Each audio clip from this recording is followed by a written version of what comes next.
The rally was held in support of the 41-year-old ex-soldier who has outlined a series of radical reforms since taking office back in April. And Ethiopia's Prime Minister described the incident as an unsuccessful attempt by forces who do not want to see Ethiopia united. The explosion occurred minutes after Abiy had finished his speech at the capital's Meskel Square.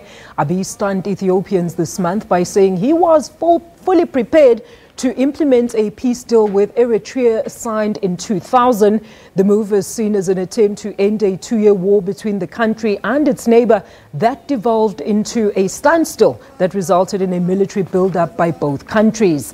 It's also one of many policy shifts announced since Abiy took office. His policies are expected to reshape Ethiopia's relations with its neighbors and have equally dramatic impacts inside the country of 100 million people. All right, let's get the latest on that story. We do have our correspondent out in Ethiopia, Corleta Wanjohi, who is in Addis Ababa. Corleta, a very good afternoon to you. What a tragic incident, but give us a brief background of what actually happened there. Thank you. It's definitely not a good afternoon for the people in Addis Ababa and generally in Ethiopia. I mean, the day started very well today. Early in the morning, as early as 6 a.m., people were already thronging, going towards Meskel Square. Meskel Square is a place where people it's an open space where people usually go for national events. So they had mobilized each other through social media, like, let's go and support the new Prime Minister and his reforms. So as early as 6 a.m., there were thousands, I would tell you thousands. You would not even see the end of the road. People were many chanting songs of praises, jubilation, and also praising him and saying this is the time for change.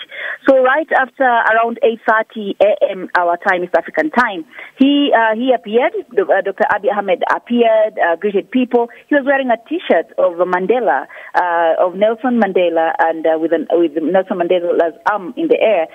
He was wearing a green T-shirt, and he was excited because everybody in the crowd was putting on a T-shirt with his face. He came with one of Nelson Mandela. So once he came, he addressed the public, and right after his speech, as he was just sitting down, we had the blast. So the blast happened on the right side of the stage where he was seated. And after a few minutes, the security whisked him away. And that's when, after that, he went on air, state television, after a few minutes, and confirmed that the security had confirmed it was a bomb blast. Quite a very sad day indeed. Very sad day indeed. Corleta, are you able to give us the numbers of those injured and the deceased? We just hear that we only have a report from the minister there who's saying that scores of people have indeed been killed. Exactly. The Ministry of Health, the last time the update we got was at about an hour ago, or an hour and 15 minutes ago. The updates were one person has been confirmed dead, 154 casualties, and amongst them 10 critically injured. So the doctors, all those who are injured have been distributed in all the hospitals within the city, and the doctors are on alert to make sure that they try and save lives. So much confusion at the hospitals. You look at the people in the hospital beds. We visited a hospital today in the afternoon, and it was sad. Old people, mature people who had come to really give out their support in the name of love. Some people have injuries on their throats, others on their legs, others on their arms. It is very, very sad indeed. People are crying. They do not know why it had to happen like this. But something very interesting. Right after the blast happened, people went into the streets and said, "We shall still jubilate. We shall still support Dr. Abiy." And people opened music in their cars and danced in the middle of streets and saying that we shall not be put down by any external pressure or any negative pressure against the change that Ethiopia is going to experience. All right, now, Corleta, look, this was a political rally, and I mean, it is very, very easy to guess or speculate as to who might be responsible for this, but any word around who the possible suspects are? Actually, on the other side, the government said it was not a political rally because it was organized by citizens on social media. The word went through on social media. So the citizens said that they went there despite their political affiliations. That's what they stand by. But the government at the moment says they do not know who exactly did this. But the Prime Minister, in his address to the nation minutes after the blast, said that this must have been done by people who do not want the change, people who for many years, that's what he said, for many years have enjoyed the suffering of Ethiopians. He did not specify by whom, left that to speculation of people. But already there's a lot of speculation, some confusion on who might have done this. Some arrests have been made, and witnesses say, confirmations from witnesses. Some witnesses say they saw a man in police uniform who had a grenade in his hand, and he tried to hurl it at the stage where the Prime Minister was seated. And when the crowd saw that, they tried to pull him down, and that's when the grenade went off and the blast happened. So many accounts of what happened, but we are waiting for the security to give us at least one certain account, probably a proper thing that we can follow.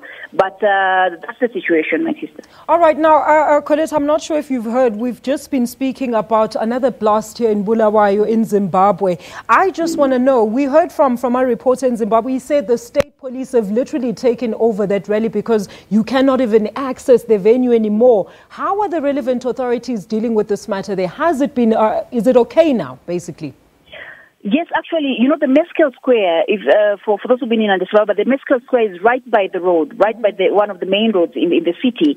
So during events, people just, stand around the road, block the road. But after events, then the roads are opened. I was just thinking, right after the blast, after a few hours or so, there was heavy rain, and traffic was opened, and things went on normally. Of course, there is tight security now, and there is a caution for everybody. Probably carry an ID, make sure you have an identification on you. There's going to be tighter security, but around the area where it happened, traffic is flowing because it was a road that had just been cordoned. But now traffic is flowing. Of course, security. Heavy presence of security within the city. But with the positive, there's a positive attitude to it all. So that makes it easy for security officials to try and carry out their work. Because even the Prime Minister, while speaking to the state, said people should volunteer information on whom you think should have done this.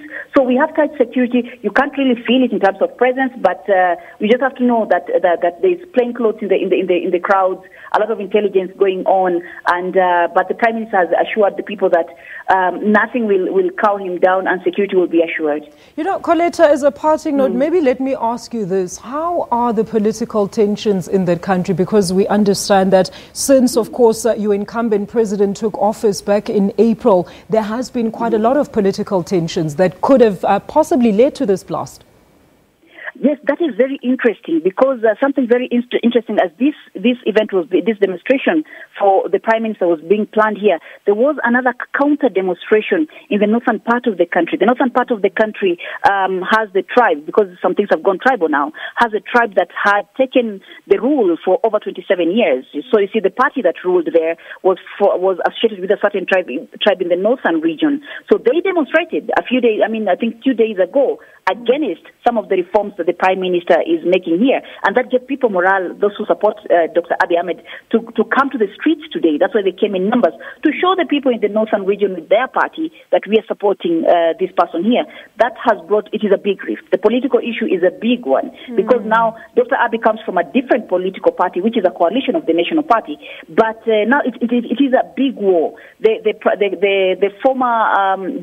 ruling party that has been ruled by one party for a long time, now there is a big division within the ruling party itself with all their coalitions. So it is a very big political rivalry that we are seeing. And what is this doing to the people? Corleta, are the people divided now over this new president who's coming in with new reforms that are supposed to help the country in a way?